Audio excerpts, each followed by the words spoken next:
Vamos iniciar, então, com uma oração. Obrigada, Deus e Pai, espiritualidade e mentores da casa, por mais essa oportunidade de estarmos aqui, aprendendo, Senhor, abrindo nossa mente, nosso coração, acalmando, Senhor, os nossos pensamentos, para que a palestra que vamos ouvir hoje possa penetrar, possa nos intuir, possa, Senhor, nos ensinar tanto quanto as demais palestras, que a Gabi, Pai, possa ser acalmada, tranquilizada, Senhor, e intuída para proferir uma maravilhosa palestra a todos.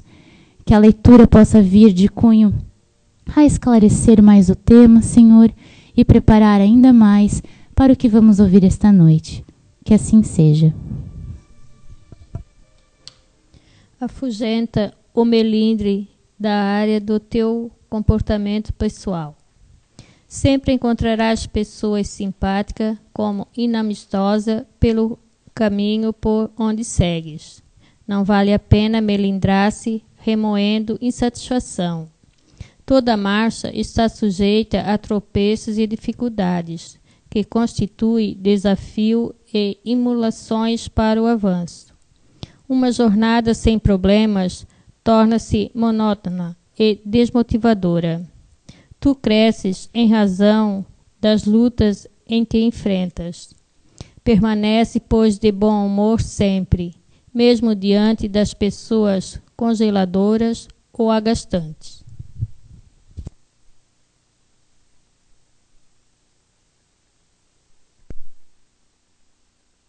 Obrigada. Dá para ouvir? Então, vamos lá. Boa noite a todos. Tudo bem com vocês? Hoje, então, vamos falar sobre Madame Kardec. Alguém aqui já ouviu falar da Madame Kardec? Já ouviram falar? A gente ouve falar mais sobre Allan Kardec. Allan Kardec, sim, é uma figura mais conhecida no meio espírita, mas a gente dificilmente ou pouco escuta falar sobre a Madame Kardec. Né? Então, a gente vai falar um pouquinho sobre ela hoje. Né? Vamos trazer um pouquinho dessa história, já que é tão apagada, tão oculta, né? Tão misteriosa, por que não falar dela? Né? Ela que conviveu ao lado do pai do espiritismo, né? Será que ela teve alguma participação? Será que teve alguma importância, né, em toda essa história tão árdua, tão cheia de esforço? Né? Então, antes de começar, só queria mostrar para vocês as principais referências de onde eu tirei. Né? Então, esse livro, Madame Kardec, a história que o tempo quase apagou. Né? Então, um livro um pouquinho extenso, com bastante detalhes, mas é um livro que foi difícil até de escrever, por ter essa dificuldade de encontrar informações sobre a Madame Kardec. Então, não tem muitos registros, não tem muitos documentos que falem sobre ela. Tem bastante documentos que falam sobre ele, né, sobre o Allan Kardec, mas sobre ela são poucas informações. Né? E adiantando que vários nomes que eu vou falar para vocês aqui, de pessoas que fizeram parte dessa história, são nomes da França. Né? E como eu não falo francês, eu vou falar de um jeito bem português, bem brasileiro. Tá? Então, não deem bola se eu falar um pouco diferente, né? Mas eu vou tentar passar a essência dessa história para vocês, mais do que como se fala o nome em francês. Ok? Então, quem foi Madame Kardec? Né? Madame Kardec é um nome, um apelido que foi dado para ela por causa do nome Allan Kardec. Então, ela foi esposa de Allan Kardec. Né? Mas o nome dela era Amélie Gabrielle Boudet. Né? Então, Amélie, que na infância, e até com o professor Rivail, que era o Allan Kardec, ela era chamada de Gabi. Né? Então, ela teve um papel muito importante como incentivadora, principalmente de Allan Kardec, incentivadora dessa doutrina. Né? Mas vamos falar um pouquinho de como começou tudo isso. Então, a Amélie, é assim que eu vou chamar ela por enquanto, né? Ela nasceu no sul da França, numa cidadezinha pequena, mas ela era de família nobre. Então, a família dela pôde proporcionar para ela uma ótima educação. Então, ela estudou na escola de Pestalozzi, que, por coincidência ou não, é a mesma escola que o Allan Kardec estudou na infância dele. Né? A escola de Pestalozzi ficava em Yverdon, na Suíça, e é uma escola que trazia um modelo totalmente diferente da época, né, do sistema educacional que existia, e que até hoje não existe nada parecido ainda. Né, mas era um método muito mais natural, né, então onde ele podia ver e deixar que as crianças brotassem, né, o que realmente de natural elas tinham como potencial. Então estudava-se exatamente o que a criança tinha de mais forte. Né, se eu nasci para trabalhar com química, o meu foco vai ser química. Eu não vou, não digo perder tempo, né, mas eu não vou ficar estudando coisas que eu não vou utilizar. Vou focar no meu melhor e é nisso que eu vou crescer e empreender minha carreira. Então era mais ou menos esse o método que o Pestalozzi colocava, só falando, né, um pouquinho para vocês. Então a Amélie, ela se formou como professora de letras e de artes, mas ela era também escritora e artista plástica. Então ela era uma amante das artes. E, coincidência ou não também, né, os dois não se conheceram na escola de Pestalozzi, mas os dois, ambos eram pedagogos. Rivail também era um professor, né, só que na área de matemática. Ambos eram escritores, ambos eram católicos de família, mas sempre abertos, né, a novos conhecimentos, a algo que podia chamar atenção, que eles pudessem aprender mais. E ambos eram poliglotas, né? Então eles tinham uma grande gama de conhecimentos, de estudo, porque ambos tiveram uma boa educação, tiveram essa oportunidade, até porque eles vinham de família burguesa, família nobre, né? Então eles tiveram a oportunidade de terem esses conhecimentos também. A Amélie escreveu 3 livros, os 3 livros dela eram focados na área de conhecimento dela, que era artes e poesia. E como eles se conheceram, então? Né? Talvez vocês devem estar se perguntando. Os dois foram apresentados, conforme diz a história, por amigos, num evento de literatura. Né? Então, eles já tinham um gosto muito grande, muito próximo por literatura, arte, né? E foi num evento desses que eles se conheceram. Né? Não tenho dúvidas, lendo a história dela, entendendo um pouquinho de como os dois tinham um espírito muito puro, que isso foi arquitetado, né? Não teria como ser uma outra pessoa para conviver com Allan Kardec. Imagina, um trabalho tão grandioso, né? Tinha que ser uma pessoa que fosse compreender, que fosse dar um apoio, né? Imagina se no meio dessa história a Amélie fosse uma pessoa que não acreditasse em espírito, né? Ou então se ela não colaborasse com ele, se ela não desse apoio, seria uma trajetória muito mais difícil, imagino eu. Né, a gente vê, hoje em dia, já é um pouco difícil, às vezes, um casal. Né, às vezes a esposa, a mulher quer vir para o centro espírita, mas o marido não gosta, não deixa, ou vice-versa, às vezes não tem entendimento. Né, então, imagina 2 pessoas que fizeram parte desse trabalho tão grande. Se um dos dois não compreendesse, ou se colocasse alguma picuinha, seria um trabalho mais difícil, né, sem dúvida. E eles trocaram várias cartinhas de amor antes de se casarem, né, até porque naquela época a gente sabe que era bem diferente. Né, hoje em dia é tudo mais rápido, se conhece, já está saindo junto, né, mas em 1800 e lá vai pedrada, não tinha disso. Né, era cartinhas, comunicação também, de certo, demorava um pouquinho mais para chegar, não tinha WhatsApp, enfim. Né, e eles se casaram já em Paris, onde eles já moravam com as famílias deles. E esse casamento, na verdade, desde que eles se casaram, foi bastante trabalho. Né? Os dois, como tinham muito forte esse foco de educação, de pedagogia, eles reformaram um sistema educacional da França, no início, sendo que o professor Rivail tinha um instituto, uma escola para adolescentes.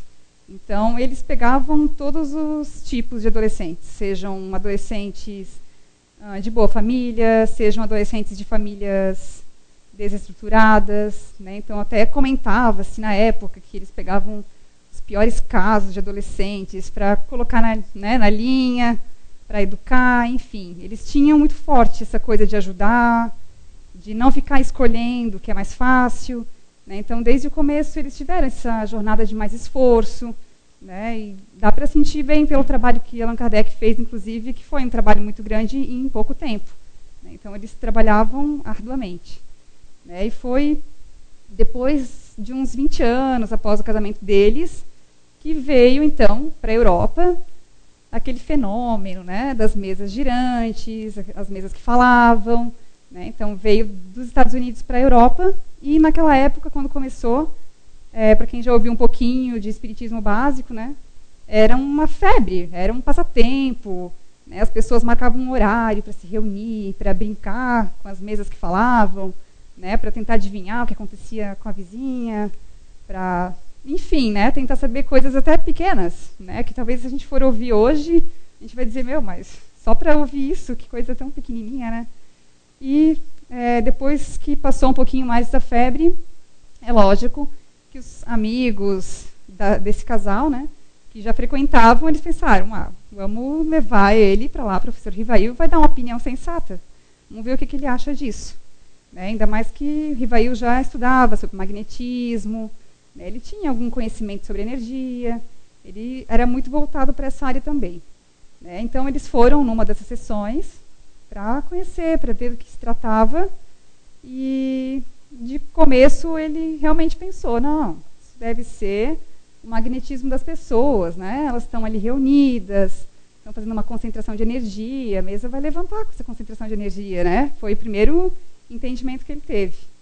E como ele era muito cético, tanto ele como a Amélie, né, eles não ficaram numa sessão só para tirar uma conclusão, né? Eles assistiram várias sessões, até que ele percebeu numa dessas sessões que as pessoas que estavam envolvidas naquela brincadeira, elas não tinham um conhecimento tão amplo sobre as mensagens que estavam vindo para vir mensagens tão intelectuais, né, tão inteligentes. Né, então, eram adolescentes. Então, mas, nossa, adolescente, como eles sabem disso? E foi aí que ele entendeu que realmente existia uma força inteligente aí. Não era simplesmente uma energia que ia trazer tantos textos importantes, né, de cunho superior. Né, então, ele recebeu aí uma mensagem também, né, de que ele tinha que ir mais a fundo, mais além, e de trazer essa verdade realmente para as pessoas. Né, e foi como eles começaram a trabalhar com o espiritismo, então. Né. E, como eu falei, foi 20 anos depois, mais ou menos, do casamento deles, que começou isso. Então, assim, a Amélie já tinha 37 anos, quando ela casou com ele. Ela era 9 anos mais velha do que o professor Rivail. Né. Então, assim, para começar, já existia um preconceitozinho, né? Naquela época, uma mulher com 37 anos não casou ainda, né? E mulher também era ensinada para cuidar de uma família, para cuidar de uma casa, né? Não era para ser professora, estar à frente de outros homens. Ela tinha sorte de ser de família burguesa, então, que daí falava um pouquinho menos, né? Mas ela estava à frente do tempo dela, ela queria estudar, ela queria aprender, ela queria ter uma profissão, né? Então, ela só casou com 37 anos. Ele tinha 28 anos, então, né? E eles já tinham, então, meia-idade, quando começaram os fenômenos. Já tinham lá por volta de 50 e poucos anos. Né? Vamos pensar. Hoje, a qualidade de vida de uma pessoa com 55, 60 anos é uma qualidade de vida boa. Né? A gente vê quantos idosos até, essa idade não é idoso ainda, né? Talvez na época era. Mas se a gente for olhar hoje, idosos, às vezes eles estão melhores do que a gente. Né? Não sente a dor no corpo, não reclama de nada. Então, naquela época, 50 e poucos anos, acredito que já fosse uma idade um pouquinho mais avançada. Né? E o trabalho que eles tinham foi todo dia após dia, pesquisa, escuta um médium, compara com mais 2 médiums, né? Porque aquela desconfiança não ia acreditar num médium só. Né? Então, ele trabalhou aí com 3, 4 médiums para fazer as mesmas perguntas e para comparar as mesmas respostas. Né? Então, compara, estuda, analisa, datilografa, né? Porque não era computador, envia então para uma gráfica, enfim, todo o trabalho já seria trabalhoso hoje, mas muito maior naquela época, né? Então eles trabalharam dia após dia e com Kardec foram 15 anos de trabalho, né? A gente olhando assim, poxa, foram 5 obras, né? Obras que a gente lendo, a gente vê que são amplas, né? Trazem muito conhecimento. Então, 15 anos, se fosse no nosso tempo, talvez a gente não ia fazer tanta coisa. Né? Realmente, tinha que ser todos os dias trabalhando em cima disso. E eles ainda tinham os trabalhos deles, pessoais. Né? Então, Allan Kardec ele trabalhava fazendo serviços contábeis e a Amélie ainda dava algumas aulas, alguns cursos. né? Então, trabalha fora de casa, trabalha em casa, faz a codificação. Né? Eles eram velhinhos ágeis, velhinhos ativos, se a gente for olhar. Né? E eles passaram por bastante dificuldades. Né? Então, eles passaram por muito preconceito quando foi lançado o Livro dos Espíritos. Se hoje a gente sabe que existe ainda intolerância religiosa, imagina naquela época, né? Uma doutrina nova, algo que nunca tinha ouvido falar, espírito só pode ser coisa do demônio, né? A gente ainda escuta isso às vezes. Né? Então, naquela época, imaginem, né? Já era muito mais fechado o conceito. Então, eles passaram por preconceitos. O professor Rivail foi, inclusive, demitido de um dos empregos dele, porque ele usou o pseudônimo Allan Kardec para também se proteger um pouco, que foi uma orientação da espiritualidade, mas, de certa forma, descobriram que ele era o Allan Kardec. Né? Então, imaginem as zombarias que ele sofreu. Né? Ah, é tu que é o Allan Kardec, tu está se achando Allan Kardec. Né? Então, foram coisas desse tipo que eles passaram. Sem contar a dificuldade financeira. Né? Então, quem financiou a primeira edição do Livro dos Espíritos foi a Amélie. Né? Então, ela tinha ali um dinheiro de uma herança, e ela que custeou isso. Né? Tanto a primeira edição do Livro dos Espíritos, como a primeira edição da Revista Espírita, que foi lançada alguns meses depois do Livro dos Espíritos. Né? Depois disso, depois de um ano mais ou menos, eles criaram a Sociedade de Estudos Espíritas de Paris, que era a sociedade que organizava esse material, que trabalhava na divulgação para outros países. Né? Então, os dois fundaram juntos essa sociedade e também com mais alguns membros. E a gente vê, assim, dificuldade financeira eles tinham naquela época. Eles usaram muito do dinheiro que eles tinham pessoal para financiar as obras, para fazer as viagens que eles faziam tanto dentro como fora de Paris. Né? Então, falei para vocês que eles eram pessoas mais velhas. Né? Então, foram 15 anos nesse ritmo. Trabalha fora, trabalha na codificação, viaja para divulgar, usa o seu dinheiro, né, também. Enfim, bastante trabalho mesmo que eles tiveram. A gente, às vezes, não se dá conta. Né? Às vezes, para a gente vir no centro espírita, dá aquela preguicinha, já dá um desânimo. Né? Então, ali não tem preguiça, vai e cumpre essa missão. Né? Então, eles são um exemplo para a gente de persistência e de força, né? De não se deixar levar pela preguiça, pelo desânimo. E olha que motivos eles tiveram bastante. Né? E depois, então, desses 15 anos, Kardec desencarnou. Né? Ele desencarna em 1869, de um AVC. E quem que vai dar continuidade? Então, né? Kardec desencarnou, e agora? Então, a Amélie, já uma senhora, ela era muito ativa, muito lúcida, mas ela preferiu colocar uma pessoa, ela nomeou uma pessoa para ser presidente da sociedade e também para ficar à frente da edição da Revista Espírita, para continuar editando, continuar escrevendo. Né? A Amélie auxiliou muito Kardec nas revisões, na parte de responder as cartas que vinham do mundo inteiro já. Né? Mas ela nomeou, então, o Ley-Marie, que era um dos membros da sociedade na época, mas que era um amigo de muita confiança do casal. Né? Então, ela preferiu que ele ficasse à frente. Ele era uma pessoa um pouco mais jovem, mas ela nunca se absteve de participar, de dar opinião, de participar das reuniões. Né? Então, ela fez questão de continuar ativamente, mas ela preferiu que alguém ficasse à frente. Né? Então, essa pessoa que ficou. Mas o que eles não sabiam é que o Ley-Marie não era só espírita. Ele tinha crenças místicas também. Né? E foi aí que ele começou a misturar um pouco dessas crenças com o espiritismo. Né? Ele gostava e achava que era mais importante trazer histórias sobre fenômenos espíritas, mais até do que do conhecimento. Kardec era contra. Né? Kardec não queria que as pessoas conhecessem o espiritismo só pelo fenômeno, só por uma psicografia, uma pintura mediúnica, enfim.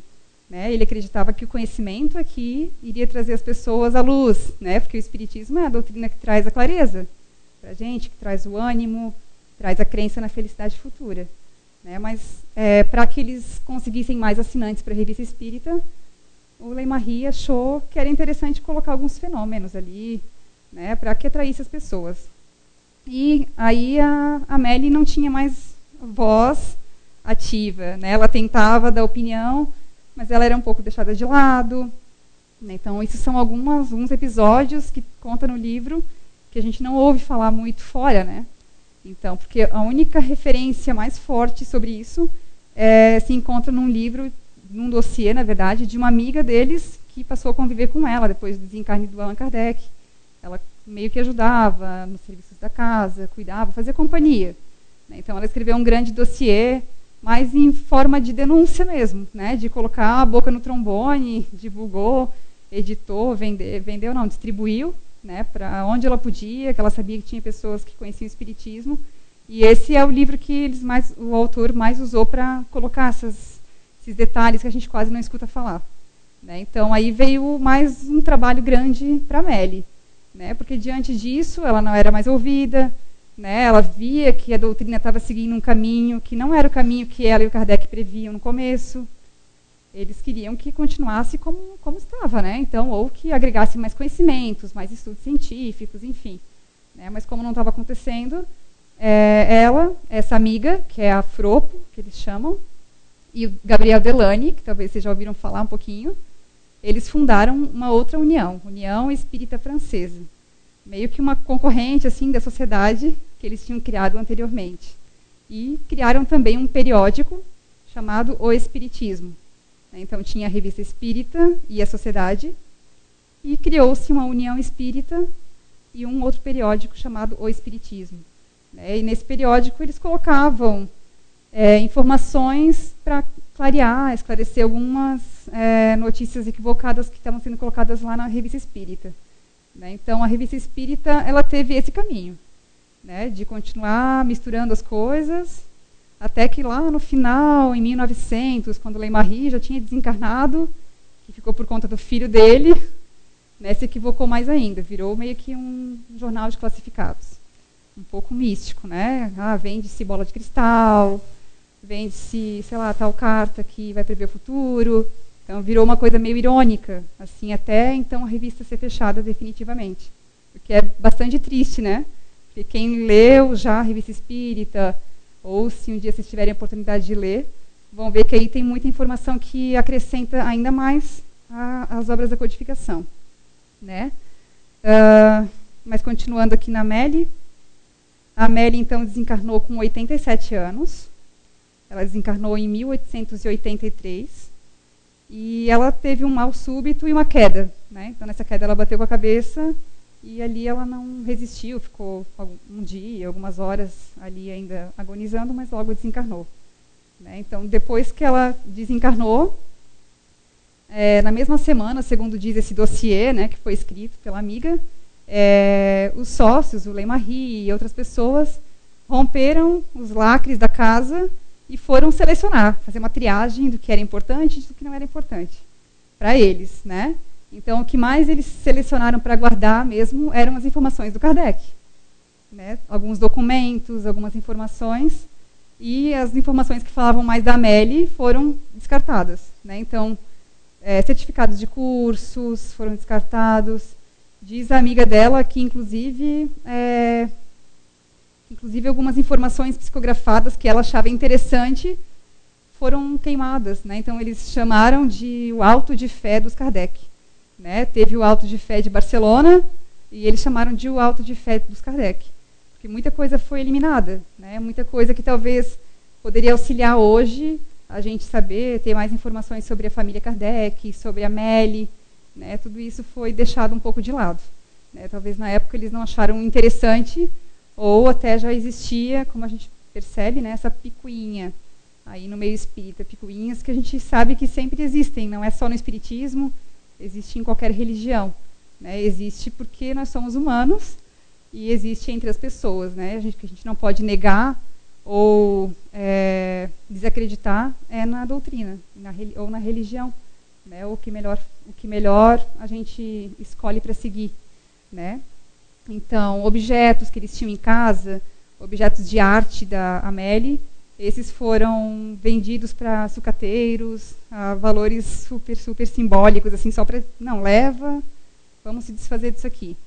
Né? E os imóveis, né, eles tinham mais de 30 imóveis herdados, uns das quais a Amélie alugava e outros que ela emprestava, né? Porque eles tinham uma bondade, uma pureza tão grande que eles deixavam, às vezes, alguém que precisava morar de graça.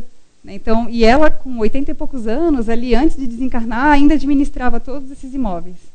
Né? Então, esses imóveis ficaram na justiça por mais de 20 anos depois que ela desencarnou. Ela deixou um testamento ali, inclusive, é uma história bem enrolada, essa parte dos testamentos, bem difícil de compreender, assim, mas ficou entre o Lei-Marie, que era essa pessoa que ela nomeou, né, presidente depois do desencarne do Kardec, e alguns parentes aí, conhecidos de sexto grau, que vieram brigar pelos bens, né, pessoas que eles nem conviviam, não conheciam direito, né, então ficou uma briga durante mais de 20 anos, até que esses bens ficaram, então, para a família, não ficou para o espiritismo. Então, a vontade dos Kardec era sempre de que esses bens, essa herança que eles iam deixar, ficasse para ser usada para o espiritismo, para continuar a divulgação, né, para continuar esse trabalho, de repente até colocar novas literaturas, enfim. Né, mas não foi usada. Né, e se alguém aqui for para a França hoje, né, resolver perguntar para alguém de lá, o que é o espiritismo? Né, já ouviu falar dos Kardec? Vocês vão ver que ninguém vai saber. Porque lá na França, onde nasceu o espiritismo, quase não se ouve falar, a história se perdeu, né? Então as pessoas não conhecem sobre isso. Né? Algumas poucas conhecem, claro, mas a França talvez seja um dos países que menos tem esse conhecimento da doutrina, conhecimento sobre a história dos Kardec. Né? A revista Espírita, comentei com vocês, né, que o fim dela se deu ali nessa parte mística, né? E o que representou a Amélie para o espiritismo, então. A Amélie foi uma grande incentivadora do espiritismo. Ela conseguiu, depois que Allan Kardec desencarnou, baratear os livros. Então, esse era um sonho que eles tinham. Eles já achavam que os livros podiam ser mais baratos para que fosse acessível a todas as pessoas. Né? E graças ao esforço que ela teve e a continuidade que ela deu, né, essas brigas, entre aspas, né, entre uma ideia mística com a ideia de continuar os princípios, né, fez com que a doutrina espírita já estivesse muito disseminada em vários países. Então, eu até tiro como conclusão, né, lá na França se perdeu bastante, quase não se ouve falar, mas no Brasil já existiam muitos adeptos. Né, Bélgica, Portugal, países vizinhos, né, já tinham milhões de adeptos, graças a essa divulgação que não se perdeu, que continuou. Né, então, a conferência dos textos, as viagens que ela acompanhava Kardec, então, assim, ela abraçou a causa junto com Kardec. Né, não foi simplesmente Kardec, foi sozinha. Né, além de ela ajudá-lo no trabalho, ela ajudava em casa, né, no tratamento, no apoio, no suporte. Né, então, ela não deixou a peteca cair junto com ele. Né, e assim, até a gente sempre comenta, assim, a gente veio conversando, né, falando que assim como existiu a Amélie, né, Amélie Gabriele, que auxiliou tanto Allan Kardec, e a gente quase não ouve falar dela, existem tantas outras pessoas por trás de tantos grandes nomes. Né, então, a gente tem Chico Xavier. A gente sabe que ele não foi casado, né? Mas ele tinha pessoas que estavam por trás desse trabalho, que ajudavam ele. Né? Assim, a gente tem o Divaldo, a gente tem aqui o Zé Araújo, né? Na figura da Anice, que é a esposa dele. Talvez lá no futuro, será que a gente vai ouvir falar dela? Né? A gente vai ver que ficaram os livros do Zé, né? Mas será que vai se ouvir falar da Anice? Né? É bem interessante pensar, né? Que sempre tem pessoas que nos auxiliam, né, Papai do Céu, a espiritualidade, sempre dá um jeitinho de colocar as pessoas certas no nosso caminho. Né, as pessoas que vão vir no nosso meio, que vão auxiliar, algumas que vão só nos ensinar, né, que às vezes não foi o momento mais feliz de encontrar, né, mas o mais importante, e até como diz a leitura, é a gente não se desanimar. Né, acontece, a gente está aqui na Terra, a gente é muito influenciável, né, em sentimentos, em desanimar muito fácil, né? Mas a gente tem que sentir o desânimo e tentar dessentir um pouco depois, né? E a gente tem suporte, né? A gente tem oração, a gente tem o conhecimento, né? Olha quantos anos de trabalho foram para a gente hoje ter o conhecimento do que é o Livro dos Espíritos, o que é o Evangelho segundo o Espiritismo, quantas palavras aí que eles deixaram e que a gente também não pode deixar se perder. Né? Então, lá se perdeu, mas aqui a gente vai manter? Né? Será que a gente vai passar para frente? Isso. Né? E assim, a gente às vezes quer ter uma missão, né? Ai, por que eu vim para cá, né? Será que eu tenho uma missão? A gente sabe que tem os espíritos que vêm, que tem a grande missão de transformar o mundo, de implementar algo novo, né? E às vezes a gente fica se perguntando assim, mas eu vim fazer o que aqui se eu não tenho uma missão tão grande? Né? Qual é a minha importância nesse mundo? Né? Então, a gente nem sempre vai conseguir transformar o mundo, mas se a gente conseguir transformar cada um de nós, quem sabe essa é a nossa grande missão. Né? Então, a gente vem para cá realmente para se melhorar, para evoluir e para continuar. Né? E com garra e com fé. Né? Então, assim, é isso que eu tinha para passar para vocês.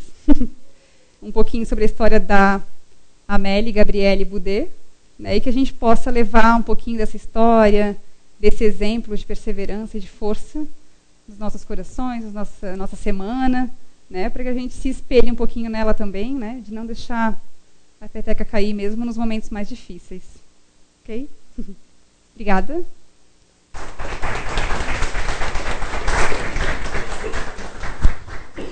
Obrigada, Gabi, por toda essa história magnífica. A gente viajou para a França hoje, que chique. Então, agora a gente vai encerrar a primeira parte dos trabalhos.